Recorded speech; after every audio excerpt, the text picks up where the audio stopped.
Hey, it's Chronologically Gaming, the only channel that's perpetually retro because we're playing every video game in order of release.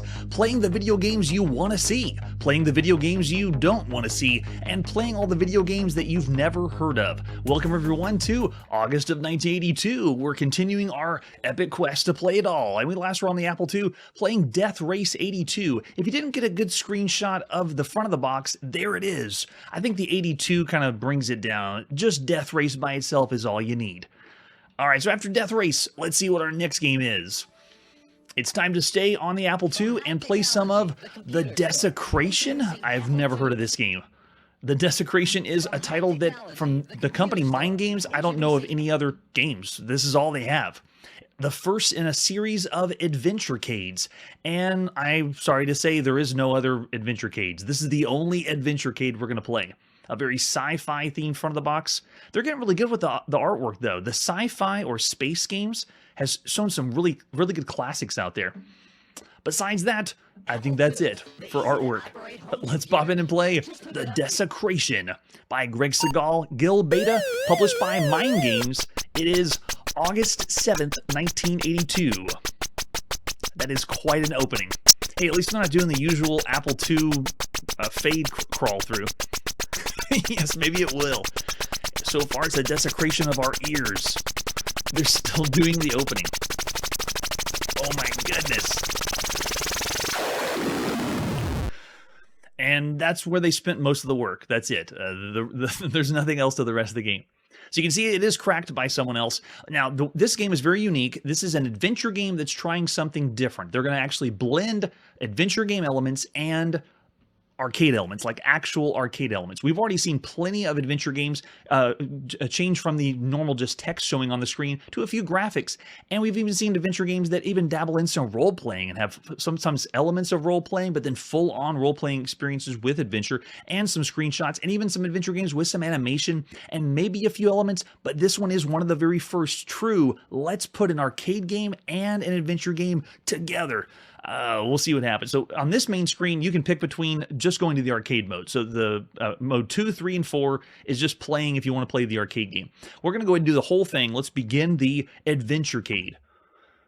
You're sitting in the living room at your home, having just returned from your last assignment. The thought of a little rest and relaxation is a very attractive one. Although you've been more exhausted than you've been in a while, sleep won't come easily for you tonight. The picture of the girl is stuck in your mind like a fly on flypaper, her innocent eyes pleading for you to save her.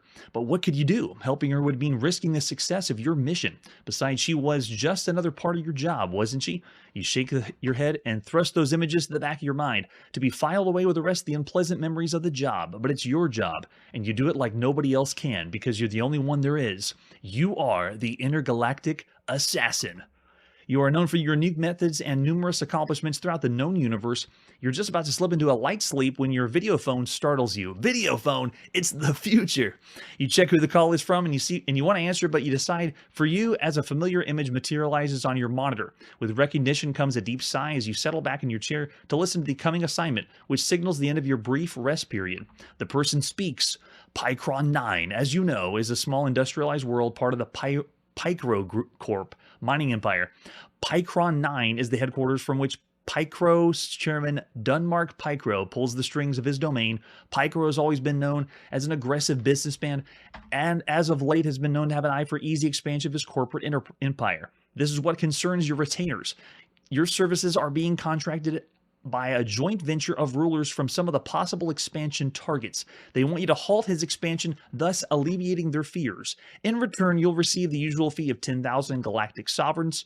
Galactic sovereigns? I don't think I've heard that one before. Plus, you may keep anything you require, subject to guild approval, of course. Your clients wish to tell you that the airfield number 7, their number 2 ship, is fully fueled and ready for travel. It's unguarded between 11:34 and 11:42 p.m. every night. You'll need to travel to Pycron 9, breach their air defenses, seek out and assassinate Dunmark Pycro, and escape the planet's defenses again. You will try to arrange contact on the planet. If so, he'll use the phrase, "Roses are missed," to which you must reply, "Smile." He'll take it from there, good luck, and the guild goes with you. My God, that was long. Why? At least we didn't have a manual, and it was all in the game, but oh my goodness. Hey, Mikey, thanks so much. Appreciate it. The Obscurity Challenge. You came through, man. Too cool. All right, so now most of the time when games have been ambitious and blended things together, they usually fall short. You know, if a game mixes three different genres together, all three genres are terrible. So would you say the three terrible genres make up a good game? Well, we'll see if arcade and adventure can blend together. This first one's just straight graphic adventure. We got the picture, we're in the living room, and we're going to play the first part of that. Yes, I don't know where they come up with the names, but hey, at least it was all here in the game. You didn't have to have it in the manual. All right, so we're in the living room. Boy, it feels good to kick back and relax. Taking a look around, I see nothing. What do you mean you see nothing? There's like a chair, a table. What? Look, chair. Can we look chair? I know that's a chair. I don't see that here. Am I seeing things again? What do you mean? That has to be a chair. What is that? Look, screen? Is that a screen? I don't know what do you mean you don't know what a screen is?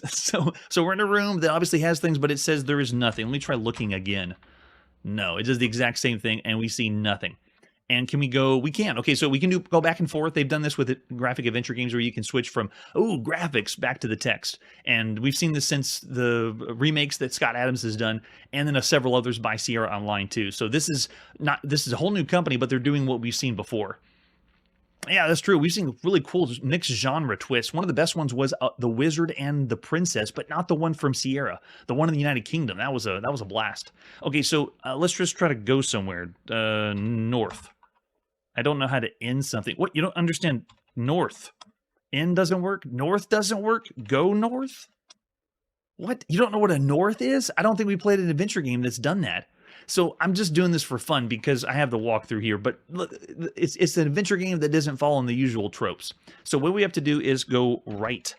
So we have to turn to the right.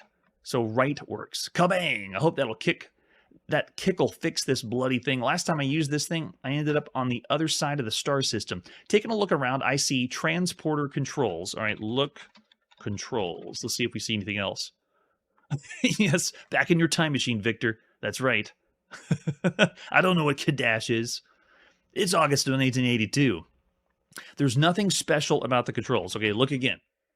Kick this bloody thing last time, ended up on the other side. Okay, so let's kick it. Kick controls. Oh my gosh, this is so obscure. So we're now at the airfield terminal building. Doesn't look too tough. It shouldn't be too hard to borrow that ship. Okay. Taking a look around, we see nothing. What do you mean you see nothing? There is an antenna there and a building. There's not nothing. We can see something. Okay, so now let's go forward. Very bizarre controls for a text graphic adventure game. Okay, so we're back in the we're now in the airfield guard booth. I don't have much time. It's almost 11:42. I better get the ship and get out of here. Looking around, we can see the airfield roster and a monitor. Okay, so we can see in this area some stuff. All right, let's go ahead and look. Monitor. Monitor. There it is. I bet that's a picture of Airfield 7. Okay, let's go ahead and read the roster. Roster says Airfield number 7, 11:10 p.m. Okay, it's just given the roster times of the flight. So that's the plane we need to get. And what I'm thinking is we're going to get that plane and then we actually get to attack or use it as an arcade game. That's a good point. Let's try shortcut keys because writing the whole thing forward, writing the whole word right doesn't sound right. Let's just go R. Yeah, it gets it. R works. All right, I knew I shouldn't have read the operator manual on the Alpha XX134Z spacecraft. I know I'm going to kick myself for this. Taking a look around, I see ship number 2. That's the one we're supposed to take. So can we take it? Take ship? What happens? Too late! Here comes the airfield. Oh, okay, wait, they think... Oh, okay, so the first time we try to grab it, we get taken. All right, so we're in a room. What room is this? Oh, okay, we've been arrested. And you can see they add some garbled message there. But now we're in some white room with a shiny mirror. Okay, get mirror. Okay, we got it. Got the mirror. Let's use mirror. Look at that. Look at that. The mirror deflected the light bars, which is the prison bars, and I'm out of here. So we're outside the jail cell. I'm pretty tricky kind of guy. Now that I'm free, I better get my arse in gear and get on with this mission. So not written very well. We're not into Zork territory. And now where's that ship? Taking a look around, I see nothing. Okay, so we're back to nothing. Let's go ahead and head left. Hello. Get a load of this guy. Looks like an alien through and through, trying to make believe he's you. Whew. Does he he does look scrungy or what? Scrungy? No one uses scrungy. I wonder if I should let him out. He looks kind of dangerous, but then again, he might have some helpful information. I'm confused. This game is all over the place as far as dialogue goes. Yes, maybe this was made by an edgy teenager. Yeah, the garbage on the screen, maybe that's what it was, because everything else looks pretty clean. This is the first, and I think only game by this company, Mind Games. Okay, so let's go ahead and go left again. All right, now we're finally the way out of here. I knew those titanium craniums couldn't keep me in there for long, so we can just avoid them, all right? And let's go ahead and go forward. So I'm using the shortcut so we don't have to type the whole word in. All right, so need to go forward again. Go in the terminal. Oh, wait, no. There. And now we're back in, and we should be able to launch the ship now. So let's go right. There it is. Nice. So now this should work. Let's go forward. The time should be good. We're inside. Yep. So apparently you have to get arrested and then figure out your way out of being arrested and realize you're locked up with bars. So bizarre. But it is not the most obscure thing we've seen in adventure games. We've seen more. Way more. So a 1, a 2, a 3, up, and away in my beautiful ship. Now we say, what, go ship? Oh, and we have to type it first. Go ship. I can't do that here. Start ship. I don't know how to start something. And now it's, what is the computer going to understand so we can actually launch this thing? Yeah, that's a good point. There's a lot of colors here for this. Think of where we come from with Mystery House, the first graphic adventure game. And now look what we got for games in 1982. It's the wave of the future. So what do? We got to do launch ship. Oh, yeah. Now we're going. Yes, Curtis is already there. Very nice. And now the game takes a turn. Whoa, we got some sound. Look at all those guys down there. I feel lucky today. I think I'll take on those scrunge rats with my eyes closed. To operate the ship, type K to use the keyboard controls, left arrow and right arrow, and then shoot, or P to use paddle. We got our paddle plugged in, so let's go. So we are now at the top of the screen, and we're playing an arcade-style game. Very, very rudimentary, but you can see... Oh, they already shot me. Ouch, that hurt. Too bad. And that was their first and last shot, if I can help it. Grunt. So now, because we can switch between graphics and text, you go from graphics to text with the button, but instead of going to graphics, it's now the arcade game. Nice touch. I don't know how I dodged that. So we got like a wave of fire that comes down, and you got to get some really lucky shots in. I need to time these right. So this shot is one at a time, kind of like reverse Space Invaders, but the bullet resets itself if you don't shoot. So if I shoot again, it's going to reset and then start a whole new path of shot. I think, yeah, I timed it wrong. But wait, the ships are doing something bizarre. Down at the bottom, they are speeding up as we get less and less on the screen, almost like true Space Invaders. Am I seeing that right? So it's a very, very simple concept, but just bear in mind, we went from an arcade game to almost a totally separate engine. We went from an arcade game engine to this. All right, I think we're in luck with like we can do this, but look how they're speeding up at the bottom. Even the bullets are going faster too. Yeah, it's nice touch. It's like Space Invaders. Oh my gosh, what in the world? They're coming back? I thought we'd go back to text adventure mode. This is not... I don't know how I survived that. I wonder how many waves you have to go through to make it work. Now, if I continue to fire, watch my shot. The shot just cancels itself out. It's another element of what I call excessive fire mode. If you just keep firing, it'll keep the shot really close to you, but then it doesn't travel. Come on, there it is. Now I gotta watch the shots because we've sped up. And I really, truly feel like this is pushing the Apple II. And with all the enemies on the screen, it slows it down, like Space Invaders, and then speeds up again. And by the way, if I die now, wow, if I die now, bingo, no problem. That minor encounter is a breeze. I wish they would send in the real pilots next time instead of the rockheads. Let's see what's next. So there's the first arcade-style mode of the game, and then you go to the next scene, which is the next adventure-style game. Wow. I can't believe that. Wow, 1984 is when the Coco starts getting those? Yes, it did sound like the way it was emulated. Oh, wait, what's happening? Okay, so we're behind the mining project. This place looks deserted. I hate deserted and dark places. Last time I went into one, someone pulled a gun on me. I wrestled into the ground, only to find that it was my mother. What in the world? Talk about strict parents. Taking a look around, I see nothing. I don't know how to nothing. Interesting. Okay, so can we go forward? Okay, we can. Nice. What do we got? Overview of the Dome City. Holy bejesus.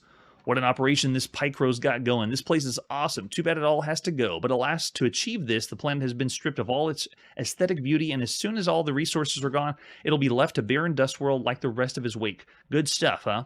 Taking a look around, I see nothing. So that was one example of the arcade game, and it was pretty simple, fixed shooter. And then you can see the adventure mode is... We've seen better adventure modes, better well written. The graphics, though, are okay. The still picture is pretty nice for 1982. Yes, I think you're right about the teenager, edgy teenager, because you know they were hiring teenagers that knew how to program at this time, sometimes legally, sometimes not legally. All right, so what are we gonna? Can we go forward again? Yeah, let's keep going. Let's go up to the palace. Better catch my breath, organize my thoughts, keep my wits about me from here on in, or things may fare for the worst. I love getting philosophical. Taking a look around, I see nothing. Okay, so open door, and it's not going to let us do that. Look. We see nothing? Okay, go forward then. I don't think I'll just be able to walk through a hunk of steel. Open steel. Yeah, and here it is. This part of the game I do not have the walkthrough for, so we are essentially flogged or stopped right here at this section. I want to go back to the beginning, though, and what we're going to do is I'm going to... what I'm going to do is have this pop up the game again from the beginning. If I can get past this. Thank you. So I'm going to show you just the arcade mode. So besides the penetrating the ground forces, the other part connects to escaping the android police, which looks a little bit like this. Yes, maybe they did. To blend it together, it's pretty ambitious. Cool idea. Uh-oh, caught in a crossfire. How do I get myself into these deadly games? Better be cool, calm, collected, and get shooting, or I'll be dead as a droid. The controls are Z and A to move up and down, left and right to move, spacebar to shoot. Everyone ready? Here you go. So this is the next arcade mode. Whoa, they have some physics on this. What? So I'm in the center of the screen, and I'm shooting all the enemies on the outside. Oh, they already got me. That's fast. I've been hit. These are my last minutes. I'm dying. Wait a minute. It's only a flesh wound. 'Tis but a scratch. Oh, man. Yeah, if you die, like the other section, the arcade section, you have to go all the way back to the beginning again. So you have to... Like we just showed on the shooter, the fixed shooter, like Space Invaders arcade game, you have to keep going and finish it. And if you mess up, you're starting all over. It's all white up here. I think I made a major mistake, like dying.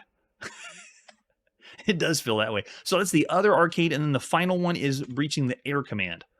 So you have 3 arcade elements to the game, and then the rest is the adventure game that we saw before.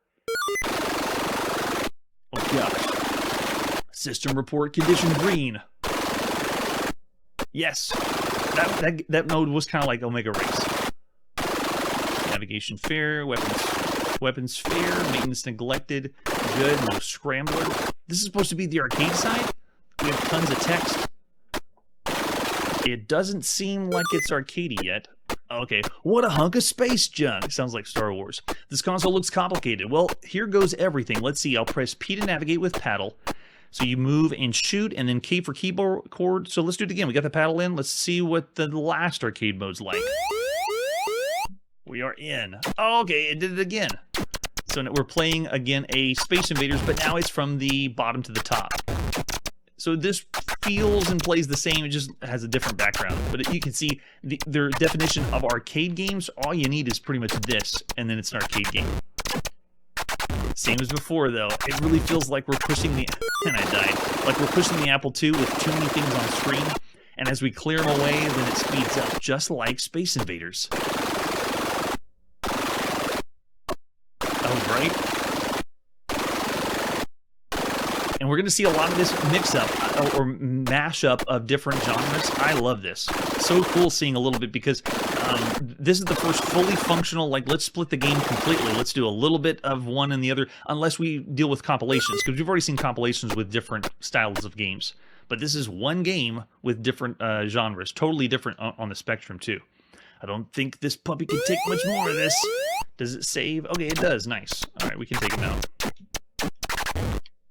Ooh, barely. I don't think he got me. Okay, yeah, you have to do 2 different waves, it looks like. And just like all the other ones, if I shoot over and over again, look how my bullet cancels out. It doesn't travel until it hits something.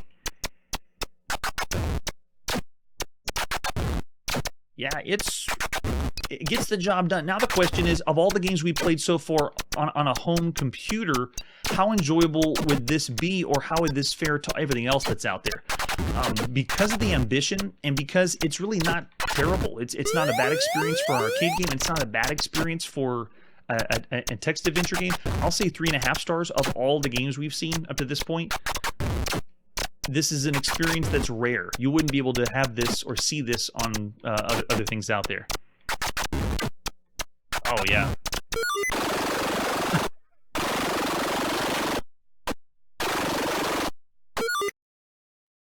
All right, there you go. That is the Desecration. I was actually expecting something more intense with a title like the Desecration, but I'd still say of all the games on the home computer, that's a 3.5 star game. It's an above average title, and it's an experience that you can't have on any other home computers. While slightly dumbed down, if you want to play only adventure games, there are better ones. If you want to play only arcade games, there are better ones. But this one's pretty cool fun. Yeah, Errol's with me, 3.5 stars. Yeah, and it is more playable. Very simple arcade game, so it's easy to pick up and play. The second mode, though, that was a little different. It was more like a Mega Race. Yeah. Oh, even 4, Errol. Nice. All right, let's see what our next game is. After that, we are still on the Apple II. This is Escape from Rungistan. Rungistan is one we saw in the last issue of Video Gaming Illustrated. And here is the box. They went all out. This is another one by Serious Software, written by Bob Blastchild. Way to go, Bob. The adventure game for the Apple II. This is yet another adventure game trying something different, something we haven't seen before. So it is not going to be going as crazy as a full-on arcade game, but this one does try a few things different. You wake up with the worst headache in your life in a dank, sleepy jail cell in the middle of mid-African nation of Rungistan, a made-up nation. First thing you hear is a couple of rotten tooth guards laughing about how you're going to be shot at sunrise. Could this be what your travel agent meant by a vacation you'll never forget? But there is one thing to do: break out and escape. This will be a long and treacherous journey. You must be crafty if you are to make it alive. There are many dangers to avoid and several skills to acquire as you head for the border. Rungistan is a country of severe climate and topography. Add this to the fact that it's inhabited by snakes, bears, cannibals, and guerrilla warriors, and you'll soon realize that this is going to be a picnic. Only the very clever will live long enough to be able to demand their money back from Honest Bob's Discount World Tours. In assembly language and AppleSoft, it's saying here, and we need 64K on Apple Disc or Apple II Plus with 48K. 64K on the Apple. I think that's the first time we've seen a game display 64K of memory needed on Apple.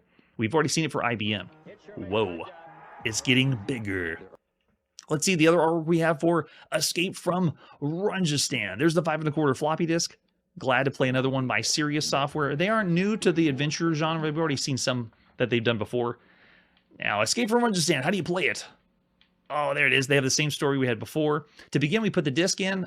As usual, begin from the beginning of the game, and then say yes or no for the options. The commands are keyboard only. We're going to be playing an adventure game. The verb and first noun are used by the computer. For example, give candy to boy. You just got to say give candy. So 2-word text parser. If you type in give, run, eat candy to boy, it's just going to say understand, give candy. And it does use abbreviations. Thank God we got north, south, east, west, up, and down, which will work. And then we have some special commands that you can see here. Every adventure game always has them. That's why it's so helpful to have the manual. A final note: save the game frequently to avoid getting frustrated. Oh, yes. The disc has to remain in drive at all times when it's running. Don't remove the disc while the drive's in-use light is on. And we're probably not going to save for this run because apparently you can get through the game in about 30 minutes if you know exactly what to do, but the puzzles are pretty obscure. So we load it up, and then we have the serious software replacement policy. If you have a defective disc, it's $5 for a new one. Not bad. Glad we got that. We'll refer back to it if you need to. Let's pop in and play Escape from Rungistan by Bob Blastchild, published by Serious Software. It's August 8th, 1982. Oh, nice touch with the animation. Isn't that box incredible for a computer box? It's one of the best by Serious Software. It's done very well. We're going to have fun, is what the front of the box tells us. Okay, so it begins with nice cursive of Bob's name there. Do we need instructions? I don't know. Do we need instructions? We're about to cross the border into the country of Rungistan in Central Africa. They don't like foreigners, especially ones that play with computers. Uh-oh, that's us. If you cross the border, they'll probably throw you in jail and shoot you at sunrise. Your only hope in the case would be escape from the cell and make it back across the border. It's a long and tough journey. Make sure to look at things closely, for there are many dangers to avoid and skills to acquire. You can enter an entire line of input as a response to enter command. A really long one, but it's only going to understand the verb and noun. So it isn't strictly a two-word text parser. It's slightly more complicated because it'll understand a longer string, but it only picks up the noun and verb. And then we got our directions, our usual ones. I'm glad to have those back. At any time you feel like the status of your game, you can say save game and then do restore game. And we may use that. We'll see how far we get. When you're reasonably sure you want to kick the computer or try hint please, sometimes the machine will have mercy and help you a little. And we've seen that in adventure games before. Very nice. To look at the last few commands, hit return without any response. And it goes back and forth between graphics and text like the other modern or now adventure games. As an aid to wary fingers, the following abbreviations apply: save, restore, switch music off, nice. And then in real life, there's going to be times where you have to react swiftly. At various points in your journey, you will have to respond while objects are moving. If you remain calm, you'll do just fine. That is what makes this unique. We've already seen adventure games with some graphics or animation, but this is one of the very first adventure games that includes quick time events, where at a certain point you have to use your fingers and type fast certain commands while it's happening, or otherwise you'll miss out, which is why we probably would need to save. If you want to get inventory, type I or inventory. Do not pull the plug on your system. Yes. All right. Do we want, oh man, do we want silence, short music, or long music? I'm probably going to regret it later, but I really want to hear Apple play music, so we're going to do long music. And we want a new game. Please wait while the game is cracked. No, Sirius did not only do Apple II stuff. We're going to see some later ones. Hey, we do get music. Nice. Nice touch. The game begins in a jail cell. Let's read a book. Left book. The left book is a book on navigation of Rungistan, waterways. And we've become an expert, just like that, reading the book. And read the other book. Read the right book. It's a book on aviation. Now you know how to fly. Your license is in the mail. Nice touch with the music. That actually is really cool. In an adventure game, we don't see this too much. Okay, so after that, and now we want to read. Let's go ahead and drop this book. Get it out of our hands. Yeah, any small music right now is a treat. It really is. Okay, so after that, let's go ahead and call the guard over. Mr. Guard, he hears you and asks what you want. We want food. And they deliver the food. Nice touch. Guard brings us our last meal and slides the tray into your cell. We are in the jail cell still. All right, so let's go ahead and say, I want to see, look, food. What do we have? We got a thick steak, a piece of cheese, and a candy bar. They're going to play a tune for every time we do. All right, so get, and you see that mouse that's moving around? We're going to need that. Get cheese and get candy bar. Okay, and this is another very infamous strategy game, or not a strategy game, adventure game that has dead ends. So if you do something wrong, you're pretty much out of luck, and you have to go all the way back to the beginning. And this isn't the first time. We've seen other games that are like this, but this is notoriously just difficult, where you get to a part that you didn't realize you had to type something quickly, and then it's all over, and you go back to the beginning. So that's why you would want to save. Okay, so we're in the jail cell. We got our candy bar. We got our cheese, and let's go ahead and try moving the bed. You feel too weak to move the bed. Okay, so what do? You get the steak. Oh, you're better off eating it. Okay, just eat the steak. Got it. That was good. You feel much stronger now. All right, so now that we're stronger, move the bed. And move the bed to the window. Now we're strong enough to move the bed because we ate steak. Yeah, the logic is just baffling. That was the Mickey Mouse Club song. I knew it sounded familiar. That means that this is obviously not licensed. If they can just... You don't take stuff from Mickey Mouse. He will find you. All right, so we're in the jail cell. Let's go ahead and climb bed. Okay, we see a small boy. Let's give that boy, give candy. The boy loves the candy and throws you a small shovel in return. Then he leaves and you're in the jail cell. How you were to know that, I don't know. Okay, let's climb down. We have our shovel now. Nice touch. We're back in the jail cell. And now we need to get that mouse to show up because this is where you have to type in things fast enough when the mouse arrives. So we have everything so far. Yes, if your character was a vegetarian, it would be game over. We got so strong from steak. Oh, man. I still attest that the most complicated adventure games we've seen, the ones that are really off the wall with how the logic works, is the ones in Europe. Those so far we've seen are extremely complicated. Okay, so can we try wait? Where's the mouse at? Usually it reappears again. I'm waiting for it to show up. So it's, yes. As far as scripting, good point. Blending them together. And this one adding the QuickTime event where you have to type in things fast enough. But it does lead to moments like this. I'm waiting for the mouse to arrive again on the scene, and it happens randomly. So until that time, you got nothing else to do. I can't call the guard. Can I look again? Oh, wait, I think we got it. No? Okay, no. We're just still in the jail cell. Okay, yep. Window's still there. Got it. Still in the jail cell. Can I look sink?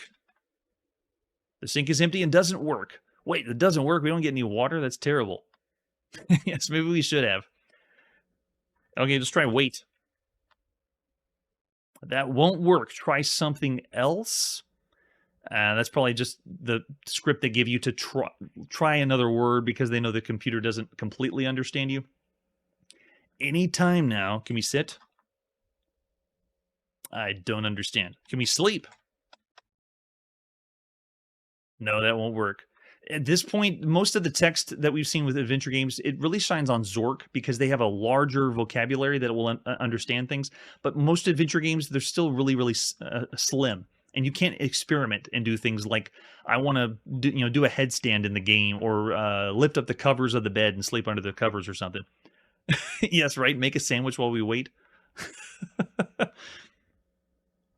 Try it again. Do the wait. That's it. We have music. Maybe that's the cue that the mouse is coming.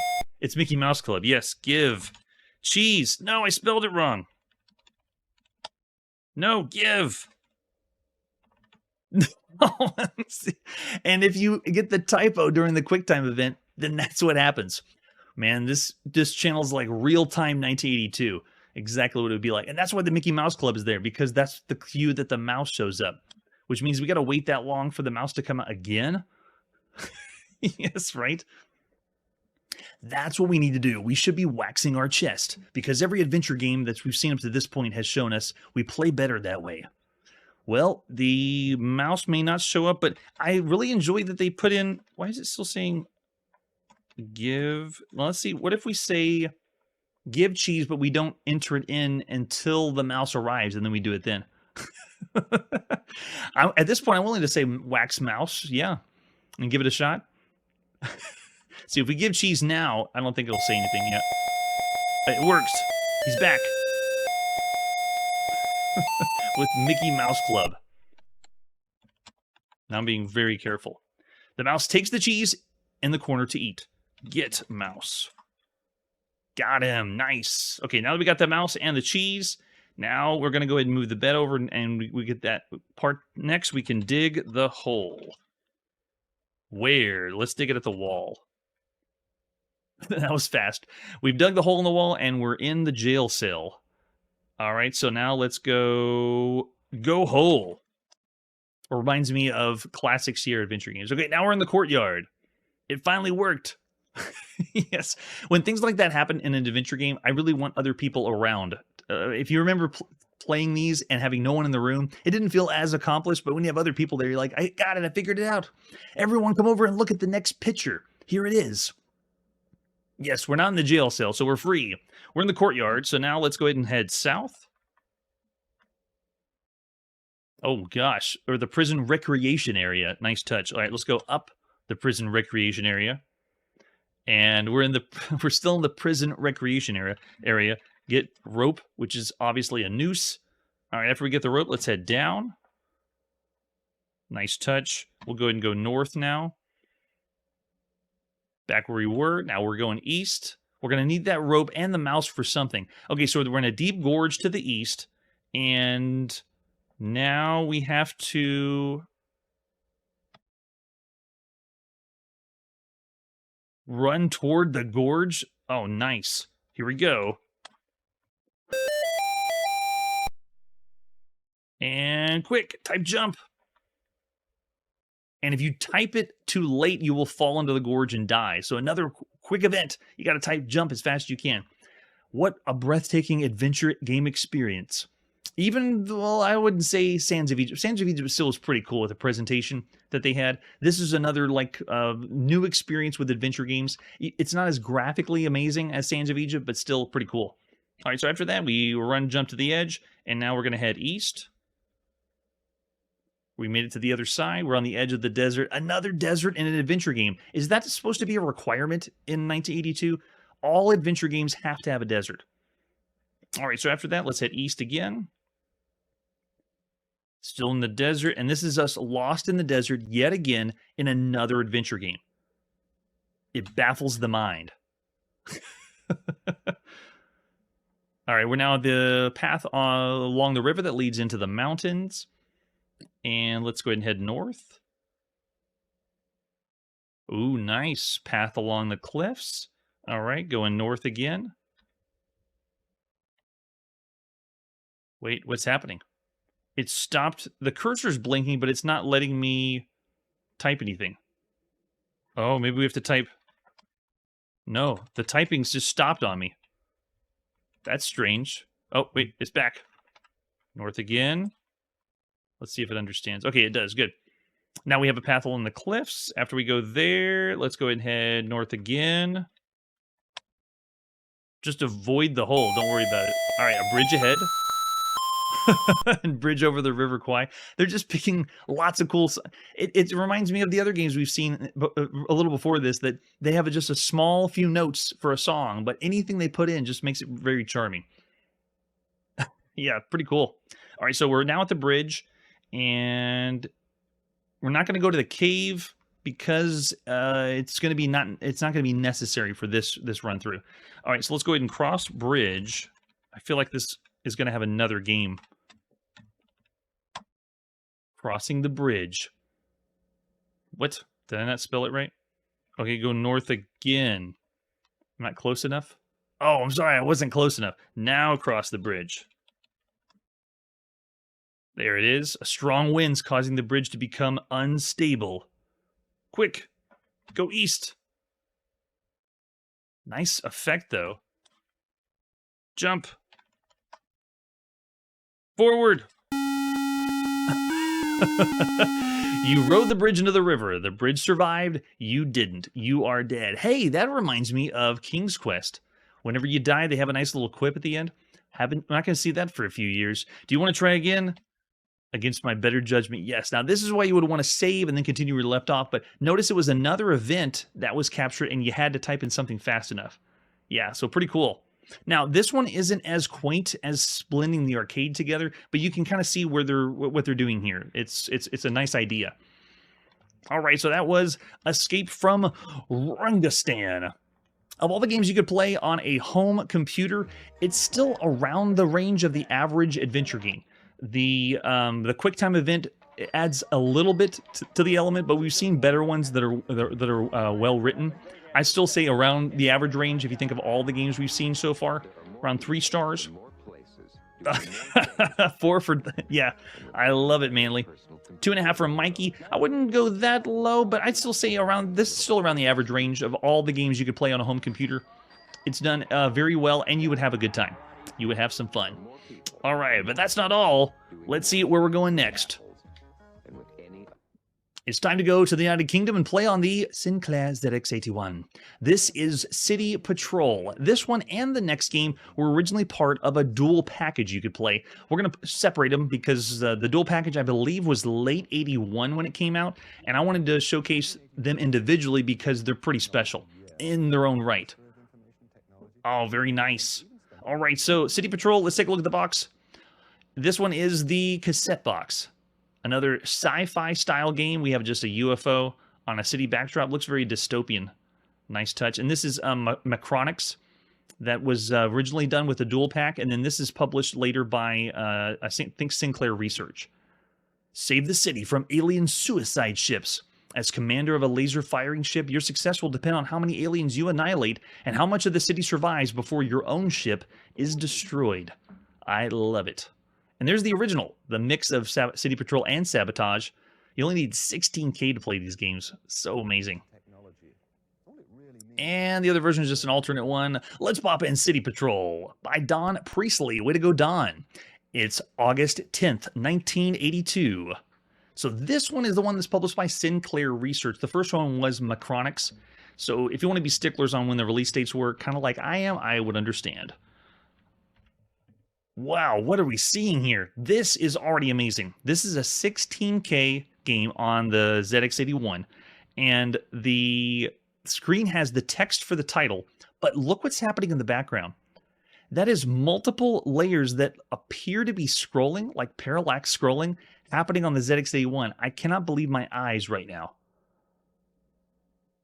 Yeah, there's even the city skyline in the background's moving slowly. What in the world's going on here? Yes, I didn't know ZX81 had this. You could do this on this system? Or the Timex Sinclair 1000?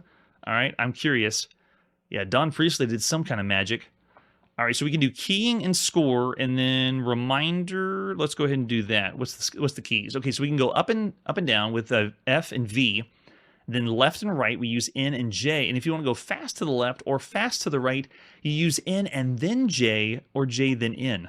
If you hit an alien, you get 100 points. Buildings, you lose. Oh, you can shoot up buildings? Cool. Any building destroyed by the alien, you loses 10 points. So cool. Okay, so which game? We'll start with a moderate game. I'm very curious. Okay, here we go. Okay, I see the alien there. Oh, we shot the building up. Darn. Let's see. Move over to the side. Wow. This is amazing. So this cursor in the middle of the screen, this is what I have to shoot. And then to move left and right. Oh, wait, I can go up. What? I can fly up higher or down lower? I don't want to even go for the alien right now. I just want to fly around. From a first-person perspective, I'm flying around the screen. Look at this. Can I move diagonally? I want to see this. What? Oh my gosh. Okay, I'm not even going to complete the objective. This is blowing me away. How in the world? There has only been one or two of all the home computer games we've played so far that had parallax scrolling to this depth. Well, I don't even think anything has parallax scrolling to this depth. I think we've died. Yeah, we've just been wasting time while the alien blows stuff up. Yeah, it's blowing up all the buildings in the background. Whoa. Now, the controls are quaint because you have to get used to the ZX81 keyboard, but the ability to move like this from look at this. I don't believe it. They don't give you a ton of freedom to move. You know, you're just going to go up, down, and then if I want to move fast, oh, look at that. Whoa, and you can warp it really quick using the fast scroll.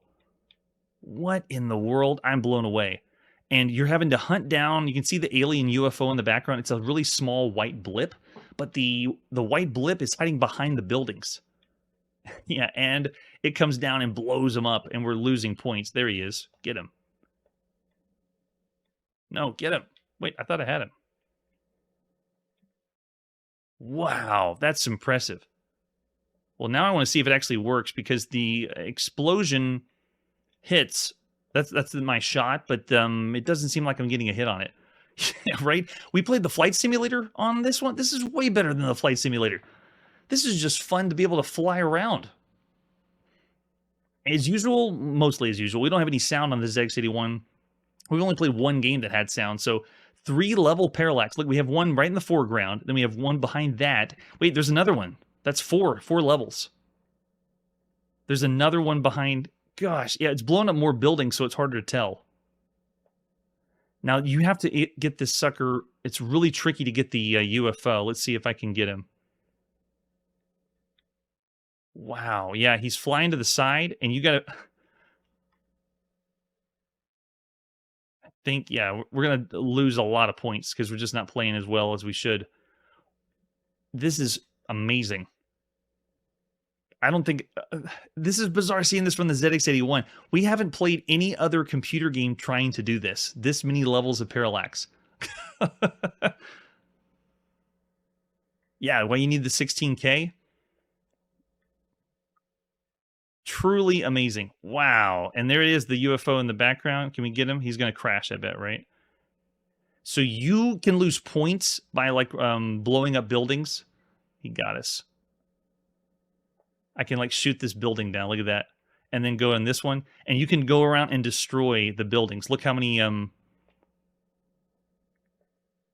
Wow, that's so cool. So even though you're not supposed to and you lose points, it's just cool to go around and shoot the buildings down. Look at this.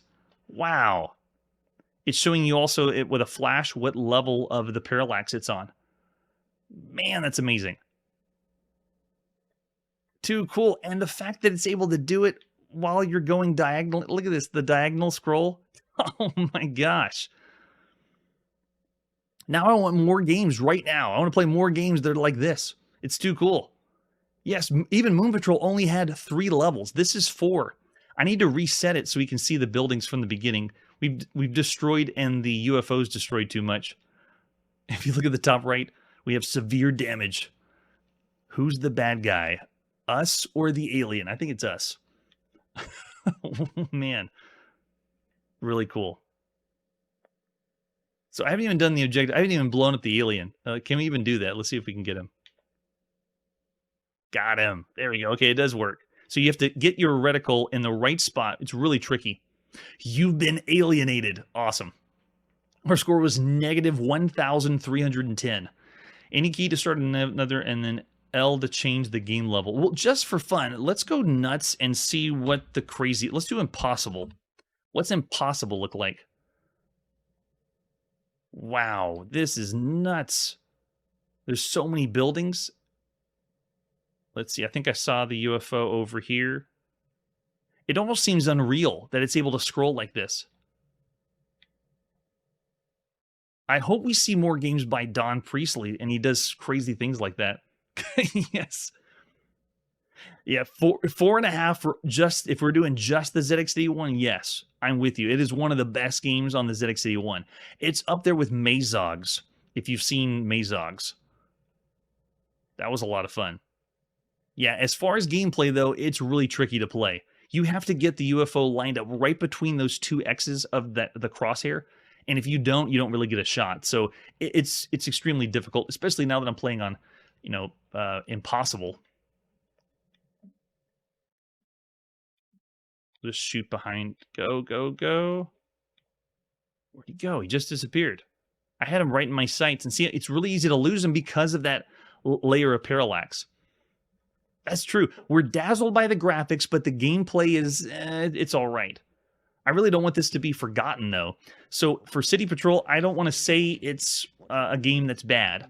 It actually would be a cool experience to be able to play this, and you would get used to it eventually. It'd be tricky because you have to remember the keyboard you're playing on. Yes. That's right. Everyone died, but man, that was fun. So I'm still going to say, of all the games we played, it's a...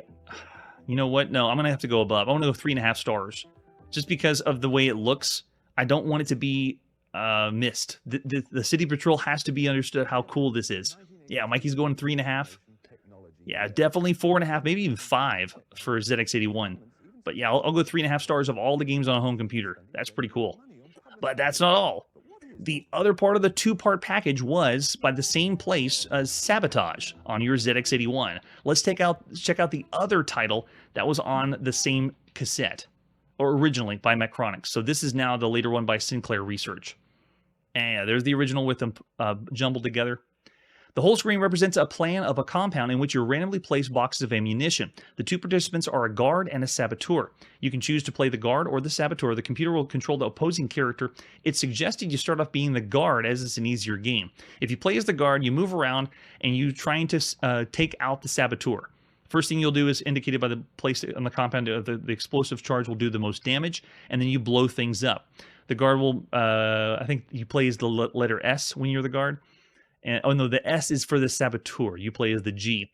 When they've stopped thinking you have sufficient time, then you move your position to where the saboteur is and try to blow them up. And then it roles are reversed. If you play as the saboteur, it's a different type of game altogether. The 200 boxes are going to be placed in the compound, and you get 40 free moves before the guard becomes active.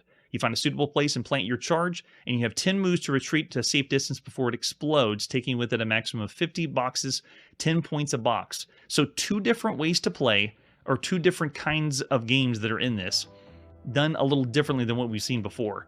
Let's pop it in play. Sabotage. Again by Don Priestley. It is now still August 10th, 1982. All right, so you move around with WSHJ and you place bombs pressing E. The objective is to blow up boxes and the guard without hurting yourself, placing bombs, running away, and we wish you good luck. Are you ready? This game is like Proto Bomberman. Really excited to show this one off. Press any key for Sabotage. Not as impressive graphically as the City Patrol, but this one's still pretty cool in its own right. Yeah, there we go. The chain reaction explosions is what gets this one. If you had this originally, when it was just Macronix that published it, you would get this 2-in-1. It wouldn't be separate like we're showing it. Yeah, and you could be the guard. Now, it's not a 2-player game, though. You have to pick one or the other. So do you want to be Saboteur or the guard? I'm going to start with the Saboteur by going number 1. And then I'll play a little bit of the guard. So it happens in real time, and it generates this randomly. They're going to put all the crates out there. There's all the bombs that are explosives.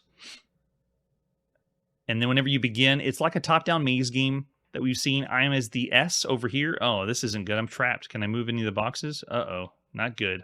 So this random layout has left me in a position that's not going to play very well. The guard's represented by the asterisk. I thought they were the G. But the asterisk is moving around. I'm going to go ahead and drop a bomb, but I'm not going to survive because they trapped me this round. There's the E. The bomb is dropped. And yeah, the Saboteur went down. But you saw the chain reaction it made. 23 boxes destroyed. You were caught in the blast. And now we lose points. Yeah, our score is negative 270. So let's go ahead and see if we can get some better chain reactions and get away from the blast. I'm going to make my way over to the top right. And let's take out this side, and then when you drop the bomb, now you can run away. You want to clear before the chain reaction hits. So there you go. It's like a proto Bomberman before Bomberman ever existed. The very first game we ever saw do anything close to this mechanic was Warp and Warp in the arcade. And here it is at home, and we haven't seen true Bomberman yet. Bomberman does not exist. There is no such thing right now. There it is. Nice explosion. And then the best way to do it is get the guard caught in the blast. Whoa, the chain reaction. We got it. Yes. The guard was caught. Yeah, I got more points. Nice. And you can see every time that you reload, it brings a few things back randomly. But the idea is trying to make the biggest explosion, most chain reactions, and survive. All right, I'm getting the heck out of here before go. Oh, the guard shot me. Nice touch. Yes, that's true. We've come a long way since Pong. So much fun. All right, so showing you what the guard's like. If you do the guard mode, it's kind of like a different game. The Saboteur mode is the Proto Bomberman.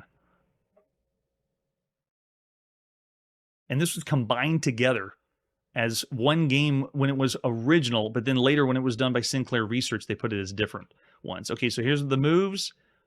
Need to get away. And we want the Saboteur to drop their bomb. There it is. Oh, we missed the blast. We were too close.